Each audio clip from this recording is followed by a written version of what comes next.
श्रीधराय नमः ऋषिकेशाय नमः पद्मनाभाय नमः दामोदराय नमः केशवाय स्वाहा नारायणाय स्वाहा माधवाय स्वाहा गोविंदाय नमः विष्णवे नमः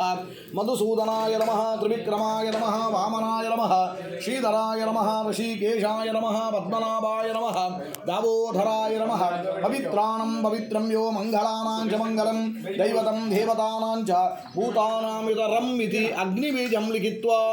अग्निमूलाभिमानिने नमो नमः प्रार्थनां समर्पयामि। परमा इसके हाथ में ले लीजिए, दोनों भी ऐसे पकड़िए, बोलिए लेखनी लेखनी देवताभ्यो देवताभ्यो नमो नमः नमो नमः मम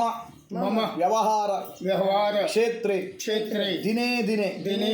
ज्ञान संपत्ति शक्ति प्राप्ति कुरु स्वाहा सरस्वती नमो नमः महालक्ष्मी नमो नमः महाकाली नमो नमः काशी पुरादिवास विश्वनाथ कालभैरव इह स्थान देवताभ्यो शुभम लाभम कुरु मिठाई के डब्बा को